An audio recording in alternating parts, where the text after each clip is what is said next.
Hello, welcome. I'm Owen. This is Pablo from Odd Otter Brewing. We're just here to get you started on your 1 gallon homebrew kit. It's called Did Carole Do It? Double IPA. What do you think, Pablo? Did Carole do it? You know what? Who knows if Carole did it? So we chose a double IPA just because we know everybody's kind of home, bored, not really allowed to go out much. And we wanted to get as much alcohol to you that we possibly could, so we made it a double. So this is everything you should have right here. You have this nice 1 gallon carboy. You have a bag of grain. You have a bag of dry malt extract. 2 little packets of hops that are identical and 2 little packets of sanitizer. A little bubbler. Yep. And then 2 caps, 1 cap's for the bubbler and then 1 will be once we start conditioning the beer. And then a pack of yeast. Yours might look a little different than ours. There's apparently a yeast shortage throughout the US. A couple muslin bags and a thermometer. And that should be it. Also, I think you have a little handwritten recipe as well. A few things that you'll need that we didn't include that will probably be helpful is a measuring cup for liquids and a measuring cup for dry, and then funnel would be super helpful if you have it. So the most important thing about brewing is cleanliness. It's really bottom line. How you make good beer is just being very careful and very clean. So what Pablo's going to do, the first step will be putting this little bit of sanitizer in our carboy, our little 1 gallon glass jug. And we'll go ahead and fill that up with water once he puts the sanitizer in there. And we'll kind of put that off to the side and just let that sit for right now. What we're doing now is we put 1 gallon of water in this pot here and we're going to try to heat it up to around 160 degrees Fahrenheit. So we'll just kind of let that sit and warm up. And then we're going to take this little bag of grain here and we're going to split it up into 2 little muslin bags. And once the water's hot, we'll kind of put those 2 muslin bags in there like they were like a tea bag, and we'll let that sit for about an hour. We're just going to throw these in here, kind of make them sink to the bottom there. We'll keep our thermometer in here. So I turn the heat off on this. We're going to try to keep it right around 155 degrees or so. If it dips down a little bit, that's okay as well. You can just kind of either turn the heat back on your stove to warm it up, or you can add some boiling water to it. Or some people will even put this in their oven on the warm setting. So a couple different options for you there. Just try to keep it kind of in that range. It'll get most of the sugars out of that grain and bring that alcohol content up a little bit. And set your timer for about an hour, and we'll come back to you in an hour and go to the next step. Right, welcome back. Hopefully you grabbed a beer. I'm having the Shattered Gold IPA, which is awesome. I have the Otter Paws Seltzer.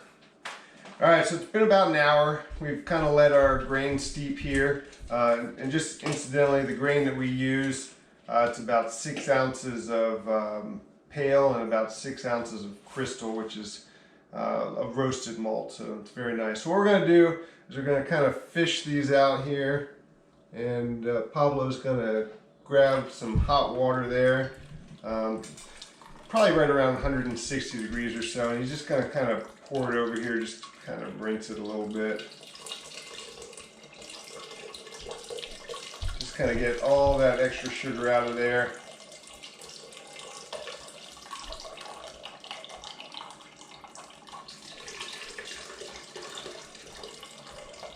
Another one?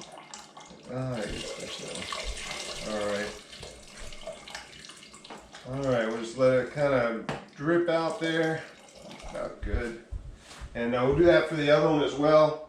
And then we'll bring it to a boil. While this heats up, what we're going to do is add this dry malt extract. And so I gave you a 2-pound bag. We're going to use about a 1/4 cup of it later when we start bottling. But right now we're going to put about 1.5 pounds in. So we're just going to guesstimate here because I don't really care. You know, but if you are really OCD and really want to get the exact amount, it's about a cup per 1/2 pound. So if that helps you at all. About 3 cups will get you there. And just make sure you get it stirred in nice and good.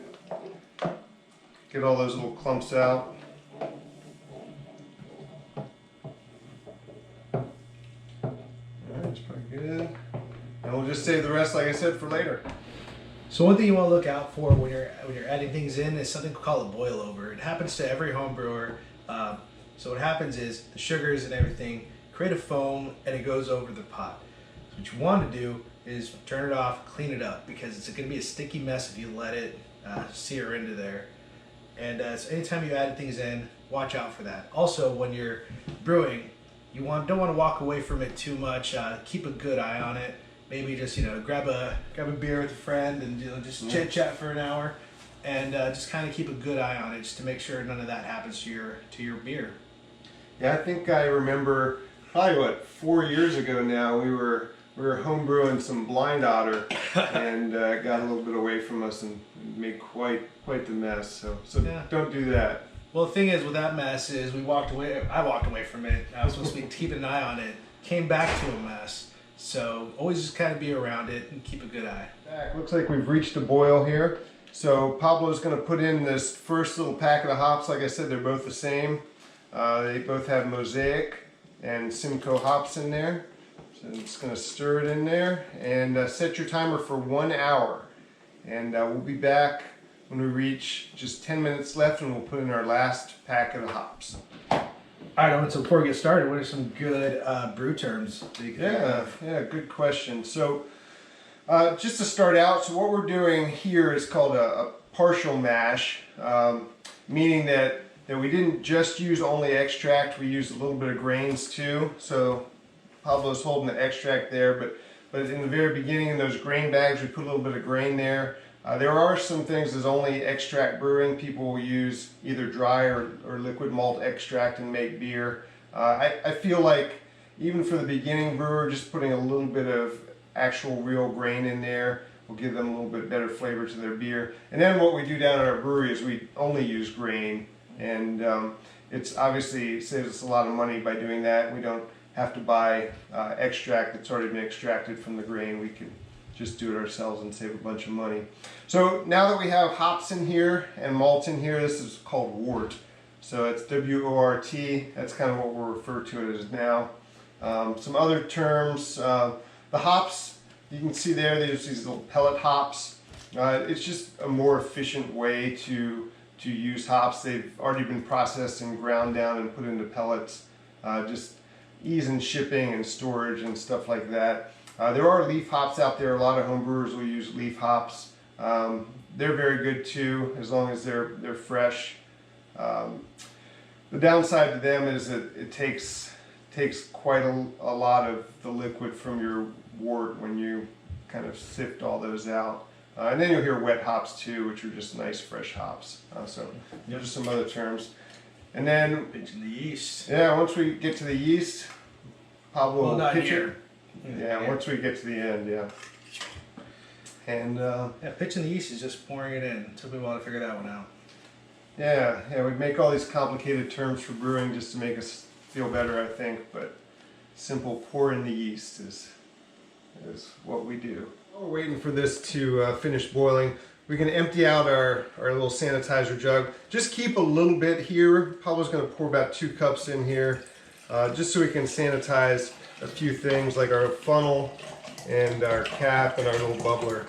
And it's just nice to have a little extra sanitizer in hand. Then we'll just dump the rest out in the sink and we'll be ready to go in this wort stuff. Just to clarify on the sanitizer, it's no rinse sanitizer, so once you dump it out and let it dry, you're good to go. There's no reason to rinse it with any more water. Alright, so we're at our 10-minute mark left in the boil. Pablo's going to put this last hop addition in.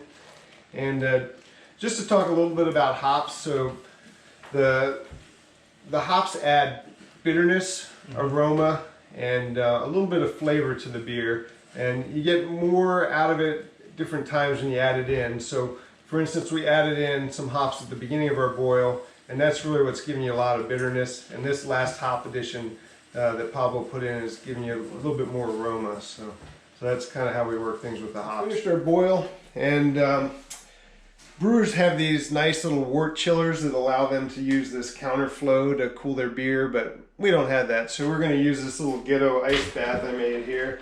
We're just going to sit the pot in here. Hopefully it'll stay, not tip over on us. And we're just going to wait a little while until it gets down to probably 70 or 80 degrees, and then we'll transfer it into our carboy and pitch the yeast. You're going to have to get a little bit creative on this one. What we're going to do is just use this little funnel that I had sanitized and kind of slowly pour it in. So this is going to be a slow process, obviously, but